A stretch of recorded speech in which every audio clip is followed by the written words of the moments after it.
국민들이 또 윤석열 당선자 인수위 가장 궁금한 내용 중 하나 바로 대북 정책 어떻게 될 것인가의 문제일 것 같습니다. 그래서 오늘 특별히 모셨습니다. 윤석열 캠프에서 전 비전 전략 실장이셨고 국민의힘 통일위원장이세요. 그리고 최근에는 대북 정책 바로잡기라는 책도 출간하셨는데 국내 또가 최고의 북한 전문가이기도 한 우리 김근식 교수님 모셨습니다. 교수님 어서 오세요. 안녕하세요.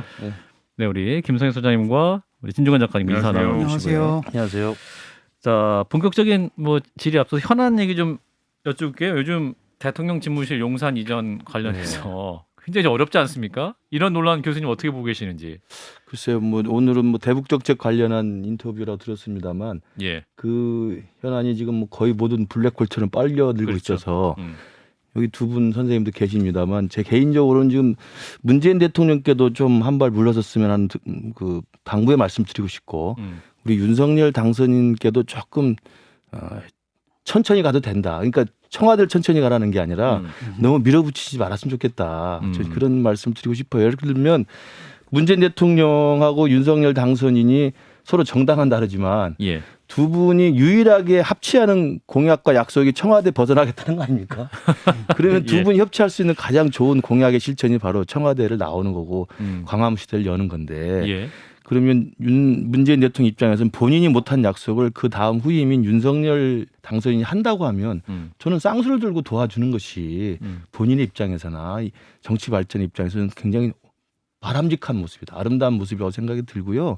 그리고 안보 공백을 이제 청와대에서 이야기를 하는데 저는 그 안보 공백이라는 것은 당연히 5월 9일 자정까지는 문재인 대통령이 군 통수권자이기 때문에 안보 공백이 우려되면 그 안보 공백을 없도록 끝까지 차질 없이 틈틈하게 챙기면 되는 겁니다. 그러니까 국방부로 이전하는 문제나 청와대가 빠져나오는 문제 과정에서 그 안보 공백 우려를 당선인에게 이야기할 게 아니라 안보 공백 우려가 예상되면 그걸 최소화하고 빈틈없이 챙겨서 그런 일이 없도록 하는 게 문재인 대통령의 마지막 책무라고 생각이 들어요. 저는 그래서 약간 그 논리가 좀 저는 상식적으로 납득이 잘 안 되는 것이고 윤석열 당선인께 드리고 싶은 말씀은 5월 10일에 너무 목매달지 말라는 거예요. 그러니까 5월 10일엔 절대 청와대 안 들어간다. 물론 그건 저는 좋습니다. 왜냐하면 그 양반 성격이 한번 약속을 하고 한번 말을 하면 끝까지 지키는 성격입니다. 그게 잘하면 소신이고 못하면 고집이 되는데 어찌됐든 그 약속을 지킨다고 하는 의미에서 저는 국방부를 택한 건 이해가 됩니다. 그런데 5월 10일 날 반드시 청와대를 시민에게 개방하겠다. 그럴 필요 없어요. 한 7월 달 해도 됩니다. 청와대 개방은. 근데 5월 10일 날 청와대를 공원으로 7월 달. 5월 10일 날 청와대를 개방하겠다니까 청와대에 지금 있는 사람은 굉장히 기분 나쁘죠. 방 빼라 이런 의미도 그렇죠. 있고. 그리고 또 5월 10일 날 반드시 국방부로 들어가겠다. 이럴 필요도 없어요. 5월 10일 날까지 목표로 해서 지금 국방부의 집무실을 만드는 노력을 하되 시간이 좀 늦춰지고 여러 가지 생길 게 있으면은 통이동 사무실에 계속 있으면서 7월 달쯤 들어가도 되잖아요. 그러니까 5월 10일이라는 그 날짜에 너무 집착할 필요가 없다. 청와대를 5월 10일 날 시민에게 공원으로 돌려주는 것도 제가 볼 때는 연말쯤 가야 가능할 수도 있습니다. 천천히 많은 이야기를 들어보고 잘 아름답게 만들어서 내놓으면 되는 것이고 국방부 들어가는 것도 지금 이제 선언했기 때문에 문재인 대통령의 도움을 받아가지고 준비를 하되 5월 10일까지 현실적으로 안 될 수도 있잖아요. 4월 훈련도 있고 한미군사훈련. 그렇죠. 그리고 또 국방부를 합참으로 옮기는 문제에서 이렇게 챙길 게 있다고 한다면 다 챙겨서 6월에 가든 7월에 가든 준비를 튼튼하게 하고 그때까지의 기간은 통일동에서 지금 하면 됩니다. 통일동 인수위에서 하는 것처럼 하면 되지 뭐가 어렵습니까? 김문식 교수님이 당선자에게 직접 직언하시면 되잖아요. 아니 한판 승부를 들으시고 이제 말씀 드리시면 될 것 같습니다. 알겠습니다. 자, 일단은 오늘 이제 북한 문제를 우리 교수님까지 말씀 나누기 위해서 모셨는데 일단 최근에 또 북한 미사일 얘기가 많이 나옵니다.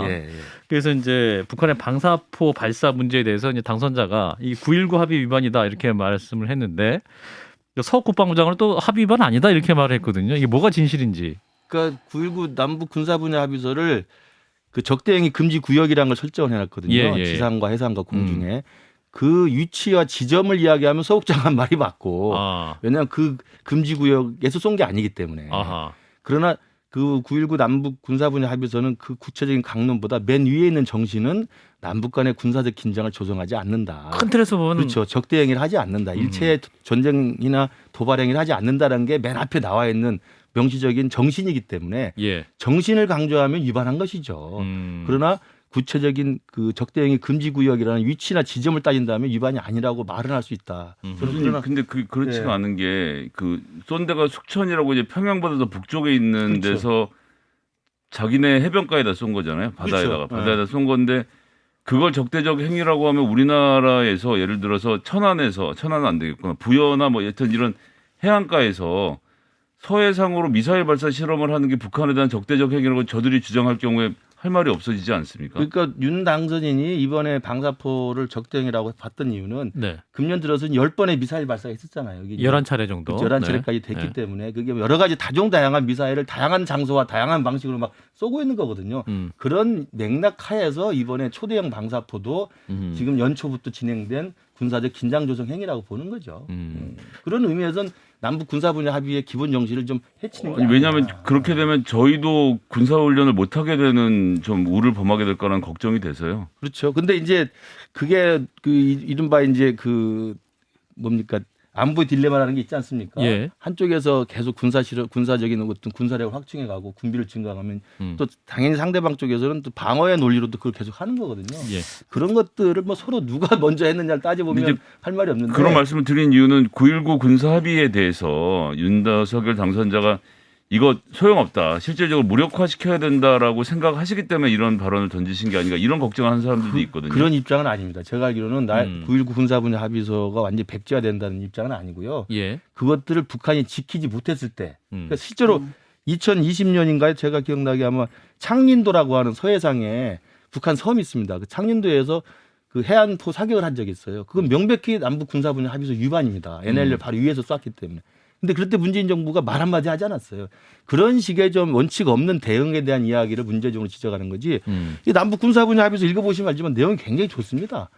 또 우리 안보 능력이나 방어 능력이 약간 문제점이 제기되긴 하지만 예. 저는 이게 지켜진다면 저는 문제는 없다고 봐요. 그러면 이 당선자께서도 9.19 군사합의는 지키는 방향으로 가실 생각이다라고 그러면요. 봐도 되는 거죠. 예, 그러니까 뭐 굉장히 말씀을 좀 이렇게 원칙적으로 하니까 다 깨부술 것 같지만 대통령이 되면 그렇게 할 수도 없고 할 리도 없다고. 청취자 중에 이제 이런 이선우님이 윤석열 후보 대북 정책하면 선제 타격밖에 생각 안 납니다 이렇게 말씀하시는데 사실 일반 국민들은 언론이 막 그걸 예, 중점적으로 보도를 했기 때문에 그 인식이 있거든요. 그 글쎄요. 부분에 대해서는 교수님께서 그러니까 어떻게 말씀하실까요? 그것도 좀 안타까운데요. 선제 타격은 잘 아시지만 그 윤석열 당선인의 외교안보 통일적지 공약이 없습니다. 예. 공약에는 당당한 외교, 튼튼한 안보, 원칙 있는 대북 정책에서 비핵화를 조치에 맞춰서 북한에 대한 대대적인 경제 협력과 교류 협력을 한다고 돼 있습니다. 예. 이게 좀 바람직한 방향인데 선제 타격을 아시는 것처럼 그때 북한이 미사일 발사를 막 할 직후였기 때문에 예. 그 후보에게 물어보니까 후보가 답변을 하는 과정에서 저렇게 극초음속 미사일이 날라오고 순항 미사일이 날라오면 우리 정부의 군사 교리의 삼축 체계상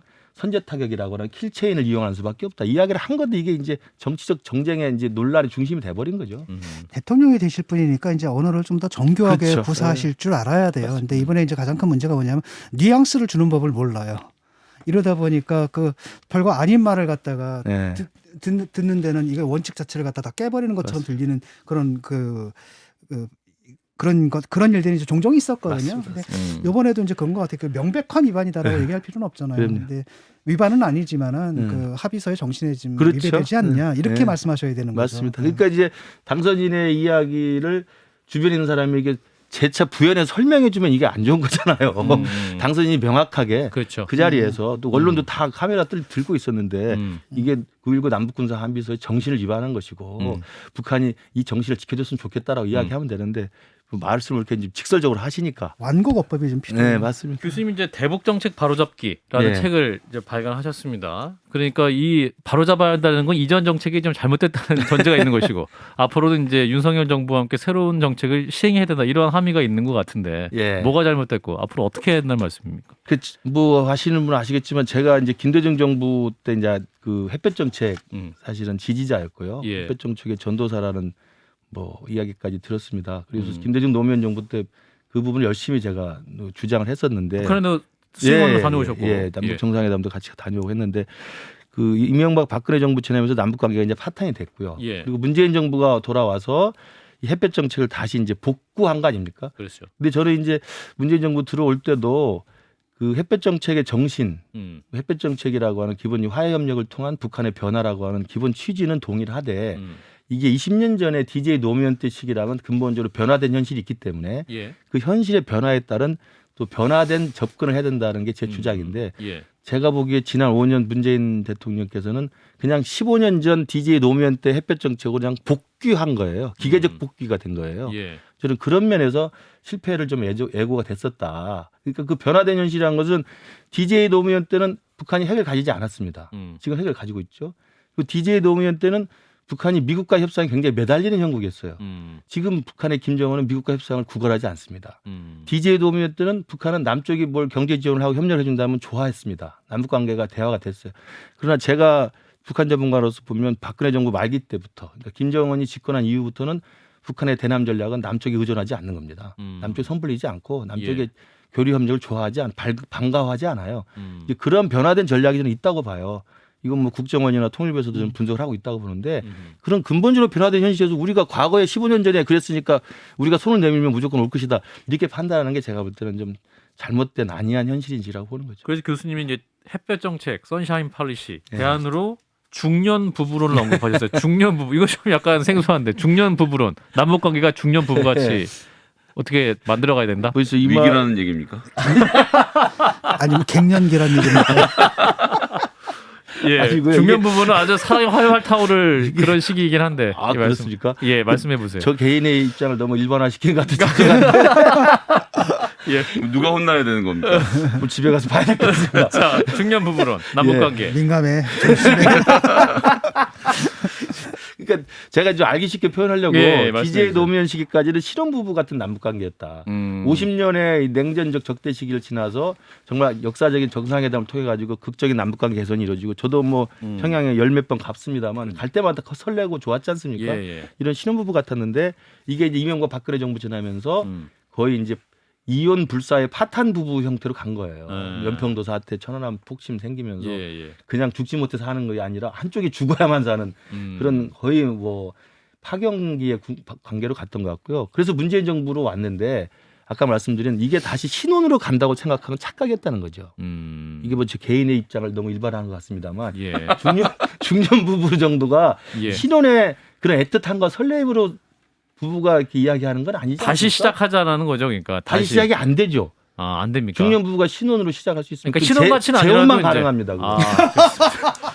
예, 아무튼 예, 너무 깊이 들어갔는데 부부 관계랑. 그래서 예. 지금 이제 하는 건 진보 진영이 오든 보수 진영이 오든 예. 대북 정책이나 남북 관계는 필요한 대화를 있으면 하고 서로 같이 할 게 있으면 하고 그래야지 문재인 정부가 한 것처럼 막 거의 구걸하듯이 협상에 매달리고 회담에 매달리고 뭘 주겠다고 하고 국토에서는 관심이 없는데 예. 그러나 당신은 내 마음을 알지 않아요.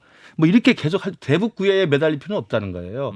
실용적이고 실리적이고 뭐 해야 될 일만 해야 될 이야기만 하면 된다. 그 대신 상대방에 대한 존중과 평화에 대한 중년 부부가 절대 집에서 싸우지 않습니다.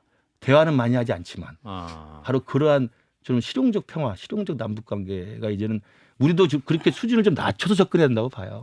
그 김대중 노무현 정권 때만 해도 이제 북이 뭐 핵을 개발한다라고 했을 때도 네. ING였기 때문에 그렇죠, 그렇죠. 우리가 노력을 하게 되면은 핵을 포기할 수도 있다라고 맞습니다. 했는데 최근에 이제 북한을 보게 되면은 그 데팍토 그냥 네. 사실상의 핵 보유국이거든요. 그렇죠. 인정만 받지 못한. 그리고 북한도 사실은 핵을 포기할 생각은 좀 없어 보이거든요. 특히 이번에 그 우크라이나 사태 같은 걸 보고 그렇죠. 했을 때 이제 북한은 거기서 어떤 교훈을 끄집어내겠느냐. 이건 절대로 우리 목숨이 걸린 문제이기 때문에 포기할 수 없다라고 했을 때 도대체 그럼 이제 한반도 비핵화라는 게 사실은 우리의 목표잖아요. 보수든 진보든 떠나가지고. 근데 사실 그 목표 설정이라는 게 어떻게 보면 좀 비현실적인. 그렇죠. 그 이제 제 책에도 그 부분이 나와 있습니다. 남아공 모델. 북핵해법에 대한 새로운 모색이라고 해서 그러니까 불편한 진실을 우리는 이제 인정해야 된다. 인정해야 된다. 말씀하신 게 불편한 진실입니다. 음. 그러니까 과거에 김대중 노무현 때는 핵 개발 중인 상태였다면 지금은 핵 보유 국가가 된 거고 그 핵 기술이 지금 날로 진화해서 지금 별의별 미사일과 ICBM이 다 나오지 않습니까? 그러면 그 상황에서 과거의 접근 방법을 답습할 수가 없으니 네. 핵을 핵을 어떻게 포기할 것인가에 대해서는 현실적으로 생각해야 되는데 음. 국제정치학적으로 보면 거칠게 분류하면 상대방의 그런 핵무기 같은 불량 무기를 가지고 있죠. 대량 살상물을 갖고 있으면 전쟁을 통해서 강제로 탈취하는 방법이 있고요. 그다음에 제재를 통해서 스스로 내려놓게 하는 방법이 있고 협상을 통해서 그걸 거래를 통해 가지고 돈 주고 사는 방법이 있습니다. 예. 이 세 가지 방법이 거칠게 분류할 수 있는데 제가 지금 분석하기로는 이제 북핵 문제는 이 세 가지 다 불가능하다는 거예요. 우리가 군사적 옵션으로 강제로 들어가서 뭐 뺏어오겠습니까? 그럼 할 수 없는 거잖아요. 그렇다고 지금 제재를 지금 뭐 유엔에서 하고 있습니다만 제재라는 게 물샐 틈 없는 제재로 북한이 죽을 정도가 돼야 되는데 그렇게 할 제재는 중국이랑 러시아가 있기 때문에 되질 않습니다. 예. 그러니까 제재가 김정은을 아프게는 하지만 죽일 정도가 안 되니까 제재를 통해서 되지 않는 건데 MB 박근혜 때는 제재 만능론에 빠져 있었죠. 예. 그다음에 협상 막론으로 좀 문재인 정부가 가고 있다고 그러는데 협상도 물론 필요하죠. 가격을 쳐줄 테니까 너 뭐가 필요하냐? 필요한 걸 줄게 내놔라. 근데 그 협상의 가격하기는 이제 그 가격을 알 수가 없을 정도로 천정부지 올라버린 거고 예. 설사 거래를 해서 북한이 요구하는 걸 준다고 해도 그걸 우리가 북한이 내놓을 수 있을 거에 대한 확신이 없는 거예요. 저는 그래서 셋 다 지금 힘들기 때문에 그렇다고 셋 다를 다 무용하다고 할 수는 없습니다. 튼튼한 안보로 전쟁 상황도 대비해야 되고 제재도 지속해야 되고 협상의 문은 열어놔야 되지만 과거처럼 그거 하나에 매달려서 그 자체로 모든 걸 해결한다고 생각하는 건 안 된다. 스스로 핵을 포기하는 이른바 남아공 모델은 그렇습니다. 어떤 말씀인가요? 그래서 그 셋 다 안 되기 때문에 제가 이제 그동안 2차 대전 이후에 NPT 체제 밖에서 그 핵 개발하거나 핵무기를 가졌다가 비핵화했던 사례를 쭉 보면 가장 성공적인 사례가 저는 남아공 사례라고 봐요. 예. 남아공도 이웃 국가의 이제 적대적 관계 때문에 자기 정권을 지키려고 핵무기를 갖고 있었는데 해체한 이유는 간단합니다. 내부의 정권의 민주화예요. 그러니까 당시 백인 독재 정권이었지 않습니까? 이 백인 독재 정권이 클라크 정권을 거쳐서 만델레 정권으로 가면서 민주화가 됐기 때문에 민주화되는데 이웃 나라랑 사이 좋게 지낼 수밖에 없는 거 아닙니까? 예. 그럼 핵무기를 가지고 있을 이유가 없죠. 스스로 해체하는 겁니다. 저는 북한에 대한 북핵 해법도 장기적으로는 북한이 갖고 있는 내부의 정권의 성격의 변화. 그래서 북한이 이웃나라, 일본이나 미국이나 남한과 사이좋게 지내는 그런 정권 성격의 변화를 통해서 스스로 핵무기가 없이 이웃나라랑 같이 안보를 챙길 수 있다고 한다면 그 위험한 핵무기를 가지고 있을 필요가 없죠. 아래로부터 그럼 북한의 정권 그런 이야기를 하기엔 좀 민감한 이야기고요. 예, 그러니까 그게 북한 내부의 변화가 있을 거라고 생각합니다. 그런 거예요. 저는 알겠습니다. 그런 거잖아요. 우리 같은 경우는 이제 핵을 안 갖고 있는 게 이제 미국이 이제 핵우산을 우리한테 제공하기 때문인데 네. 그다음에 이제 우리 한미동맹 체제라는 게 있지 않습니까? 근데 북한 같은 경우에도 중국이나 러시아와 그런 식의 군사 동맹을 맺거나 네. 아니면 핵을 포기하는 대가로 그쪽에 핵우산 하나 들어가거나 그렇죠. 이런 그것도, 대안은 없는 건가요? 근데 이제 불가능한가요? 북한이 핵을 저렇게 고집하고 핵에 집착하는 건 이제 우리 진 교수님처럼 그런 합리적 생각을 하면 되는데 오히려 그 자기가 정권의 생명선천을 갖고 있는 핵무기를 가져야 중국과 러시아에도 할 말을 하는 거예요. 이게 사실은 핵을 가지고 있으면 이게 미국을 향할지 남한을 향할지 중국을 향할지 그건 자기가 결정하는 거 아닙니까? 그러니까 사실은 이게 참 양날의 검입니다. 그렇군요. 근데 이제 그렇게 말씀을 하시면 남아공 모델이라고 하는 것은 결국 북한의 자체적인 변화를 네. 우리가 기다린다라는 측면을 일단 공식적으로 그렇게 될 것 같고요. 예. 근데 당장 이제 윤석열 당선자의 대북 정책의 기조 자체를 보면 좀 강경하다 이런 입장을 지우긴 어려워 보이거든요. 그러니까 어떤 면에서 문재인 정부가 무능했다. 그렇기 때문에 우린 유능하게 할 것이다인데 실질적으로 보면 더 호전적으로 하겠다로 비치고 있는 이 현실 저희가 바깥에서 잘못 네, 보는 겁니까? 아니면 실질적으로 좀 더 도전적으로 호전적으로 하게 되는 겁니까? 진 교수님 말씀처럼 당선인이 좀 그 뉘앙스를 생각하는 좀 어법을 좀 만들어서 할 거라고 보고요. 예. 그 아까 말씀드린 공약에도 분명하게 이건 원칙적으로 우리 기능주의적 입장에서 비핵화를 추구하되 북한과의 교류 협력을 강화하겠다는 내용이 돼 있고요. 오늘 통일부 업무보도 저는 그렇게 강조가 된 것으로 알고 있습니다. 예, 맞습니다. 말씀하신 대로 네. 그 오늘 인수위 통일부 업무보고를 했는데 이제 통일부 기능을 복원을 하겠다. 예, 남북 교류 협력 얘기가 그럼요. 나와서 예, 예. 이 부분도 이제 보시는 분들은 이런 정책이었어 이렇게 생각을 할 것 같은데. 그렇죠. 그래서 이제 북핵 문제가 걸림돌인데 예. 이 북핵 문제에 대해서 제가 생각하는 좀 한 발 좀 물러서서 이제 어차피 핵무기를 가진 핵무장 국가가 됐으니 그 핵을 포기하게 하는 협상을 우리가 그 철회할 수는 없지만 그 협상보다는 핵을 못 쓰게 하는 안보를 먼저 챙기고 저 생각 그래요. 핵을 포기하게 하는 협상은 뒤로 미루더라도 핵을 못 쓰게 하는 튼튼한 안보를 챙기면 시간이 갈수록 저는 시간이 우리 편이라고 봅니다. 핵무기를 가지고 있어봤자 북한이 뭐 하겠습니까? 그 쓸 수도 없는 상황이면. 그리고 제재는 계속될 것이고. 그리고 우리는 협상의 문을 열어놓으니까 협상하겠다 하면 들어보고. 그래도 뭐 정신을 못 차리면 또 협상이 결렬될 것이고. 저는 그렇게 하면서 북한 내부의 변화에 의해서 남아공 모델이라고 하는 정권의 성격 변화라고 하는 정권의 성격이 체인지되는 방향으로 가면 우리는 기다리면 되는 거거든요. 그러니까 오히려 호전적으로 할 필요가 없습니다. 우리는. 북한이 원칙적으로 우리와의 입장에서 필요한 게 있으면 협상을 하고 대화를 하고 교류를 하는 것이고 아까 중요한 부분으로 말씀드린 것처럼 북핵 문제에 대해서는 우리는 뭐 호전적으로 그걸 뭐 탈취하겠다 무슨 공격하겠다 제재라는 것보다 그냥 가만히 우리는 우리의 안보를 챙기면서 기다리는 거예요. 저는 그래서 우리가 안보를 챙긴다라는 표현은 결국 문재인 정부가 놓치고 있었던 점에 대해서 지적을 하고 싶으신 것 같은데 어떤 부분을 더 챙겨야 된다라고 보십니까? 그러니까 아까 말씀드린 것처럼 북한이 잘못된 행위에 대해서는 우리가 단호하게 이야기를 해야 되는 거죠. 부부 사이에 서로가 신뢰가 생기면 그 사람의 일관된 메시지가 전달에 대한 신뢰가 생기는 거 아닙니까? 예. 그러면 뭐 우리 공무원을 피살했다든지 아니면 뭐 연락사무소를 폭파했다든지 이런 일이 있으면 아무리 북한에 대해서 우리가 동포 입장에서 긍정적으로 화해 협력을 하고 싶어 해도 너 잘못됐다라고 단호하게 이야기를 해주는 것. 그것이 저는 호전적이라고 느낄 수는 없다고 봅니다. 그런데 뭐 이제 여태까지 사실은, 예, 네. 말씀하세요. 사실 뭐 객관적 상황은 뭐 이쪽에 정권을 잡으나 저쪽을 정권을 잡으나 객관적 상황은 변함이 없잖아요. 네. 근데 그 상황을 봤을 때 거기서 나올 수 있는 대책이라는 것도 뻔하고 우리 정부가 이쪽이 되든 저쪽이 되든 간에 가진 옵션도 뻔하거든요. 사실 달라질 건 없고 뉴욕타임즈인가 워싱턴 포스트인가 거기 보니까 적어도 언어적으로는 다른 행보를 보일 것이다. 그 바로 그거죠. 그러니까 언어적으로나 메시지가 좀 잘못 전달돼서 네. 불필요한 이 긴장이 조성되면 안 되는데 그런 걸 아마 당선인도 이제 좀 많이 그 좀 순화시키시고 그다음에 실제로 대통령이 취임하면 저는 오히려 보수 정부의 이 입장이 북한에 대해서 원칙과 딱 그 태도를 정확히 정하면 훨씬 더 많은 일을 할 수 있다고 생각합니다. 이제 교수님께서도 이제 차기 정부에서 많은 일을 하셔야 될 것 같은데 이제 문재인 정부에서는 이제 마지막까지 종전 선언 이 부분에 굉장히 공을 들이다가 이제 끝을 내지 못했는데 네. 그렇다면 윤석열 정부에서는 남북 관계에 있어서 상징적으로 어떠한 정책이다, 어떤 이슈 아젠다가 가장 중요한 핵심은 뭐가 될까요?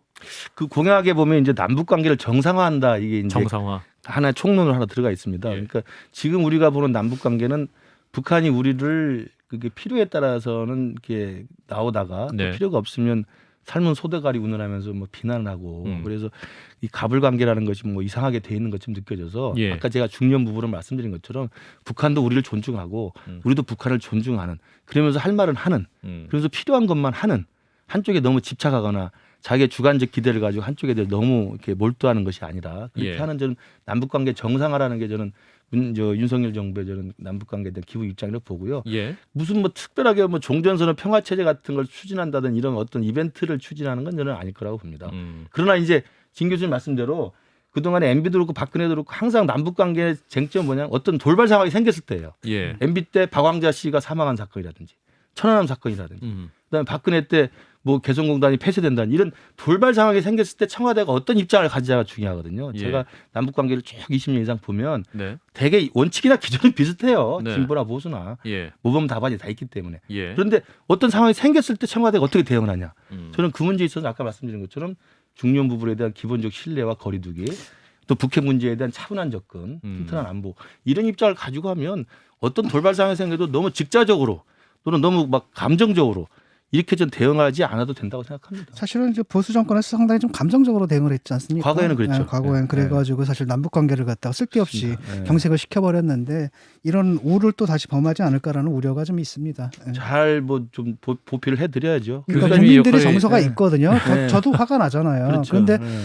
정부 정책의 그런 감정, 그때그때 일시적인 감정에 입각해가지고 정책이 내려지는 건 큰 오류지 않습니까? 그럴수록 정부를 더 냉정하게 생각하고 냉철하게 생각을 해야 되는데 많은 경우에 이제 정치인들이 그때그때 그 지지율 관리를 위해 가지고 그때그때 거기에 편승을 해버리거든요.